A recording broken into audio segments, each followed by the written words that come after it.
Chittagong is a major seaport in one of Asia's poorest countries, Bangladesh. This is a major seaport of the Republic and one of the dirtiest places on the planet. Pools of motor oil mix with water, lead waste spreads over the sandstone, and iron fragments spread for kilometers along the seaside, making the world's largest ship graveyard. This is where metal dishes find their final resting place too. The question of how to reuse discarded ships came up shortly after the boost of metal shipbuilding in the 1950s. Expensive insurance and strict environmental requirements in developed European countries, where ships were actually built, made ship scrapping unprofitable. Things changed after a severe storm caused a Greek vessel to be shipwrecked in Chittagong. It was irreparable and was scrapped by locals.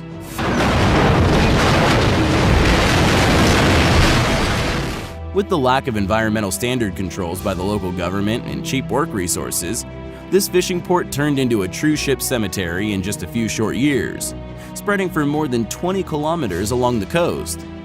Today, 180 to 250 discarded ships are scrapped in Chittagong every year.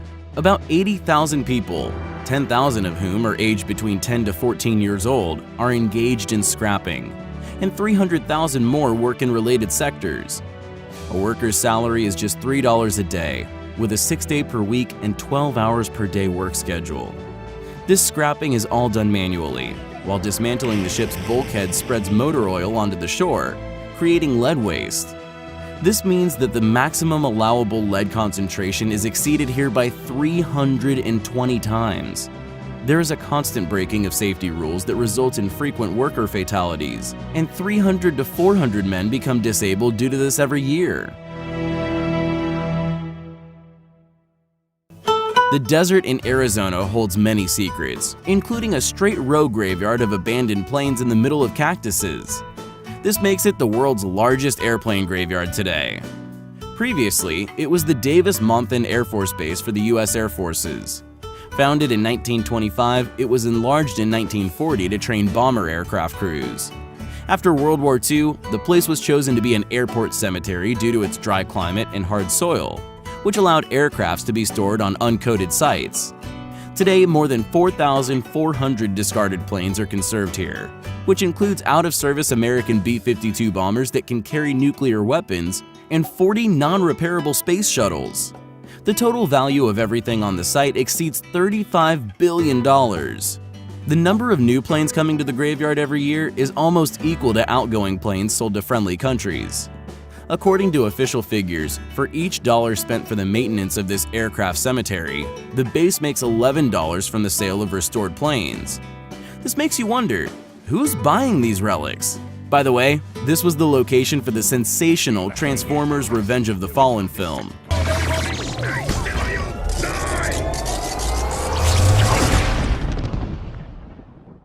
In a forest in Châtillon, South Belgium, a car cemetery has recently been discovered with ex-luxurious Mercs, Opels, and BMW cars that have been covered in moss, rust, and mold for several decades.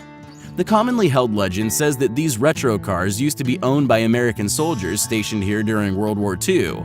When they returned home, they found out they wouldn't be recompensed for transporting these cars. Because of red tape and high customs tariffs, not one car was returned to the US. These vehicles all corroded in the thick forest, hidden from view. Today, what hasn't been destroyed by corrosion was taken away by locals or collectors, and the landscape looks like a post-apocalyptic scene. If you like German cars and don't care about the environment, you may be upset by this video.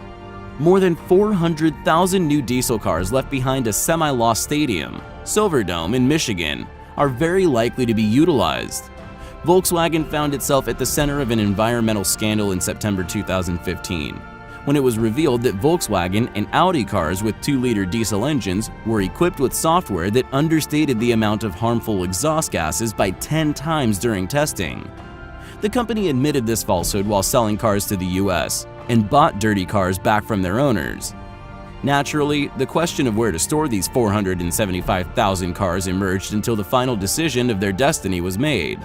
The concern then found large lost sites in the US, 3 of which have become commonly known: a stadium, an ex-military base in California, and an idling port in Baltimore, where thousands of new diesel cars were dumped. Just 3 kilometers away from the famous Salar de Uyuni salt plains in Bolivia, a ghost town of grand cast-iron locomotives have been rediscovered in salt pans. A graveyard in the open air maintained tumble-down and rusty legendary railway specimens, many of which are more than 100 years old. Railway tracks were built here as far back as 19th century, and Salar de Uyuni was believed to be a promising regional center and powerful transport node. However, the ambitious plans of the government failed when local Aymara Indians found the railway construction to be an invasion of their lands and protested. We have to stop the train! No time! Must we jump? Another more serious problem became known. The railway was used only by mining companies to transport ore, which was being depleted quickly, leaving nothing to be transported, so the railway went into decline. Salar de Uyuni became empty, and a train cemetery formed on the area of the salt desert. The lost carriages and locomotives slowly corroded due to a highly dry climate, making this the sole reminder of the glorious past of this small town. In Wisconsin, US, not far from the Lake of the Devil, there is a park where green trees coexist with tons of rusty metal combined in strange sculptures. A fantastic structure built of old cars, discarded electrical equipment, and other waste accumulated for several decades, and is known as Dr. Evermore's Art Park. In his childhood, Tom Every was living in an unreal world created by his imagination, where his inventive Dr. Evermore was sick of the planet and left on a self-made spaceship. When he grew up, he turned his passion for mechanical parts and devices into a profession and opened an industrial equipment dismantling and processing company. Since many discarded devices were passing through his hands, Tom started collecting whatever attracted his attention. He carefully gathered scrap metal for years on a number of specially bought land plots. When he decided to bring his childhood dreams to life, the contents of his graveyards weighed hundreds of tons. In the center of the Evermore's Art Park, there is an anti-gravity spaceship called Forevertron, which is the very spaceship on which the imaginary hero traveled into an unknown galaxy. The structure is so bulky that it has been included in the Guinness Book of Records as the world's largest metal structure. Its total weight is 320 tons, and it's 15 meters high and 50 meters wide. This is his most valuable waste collection exhibit, and includes the decontamination chamber from the Apollo 11 spacecraft and 2 Thomas Edison dynamos. Now the eccentric visionary is 80 years old, but even in a wheelchair, the tireless dreamer still dreams up new inhabitants for his imaginary world and turns the metal scrap into works of art.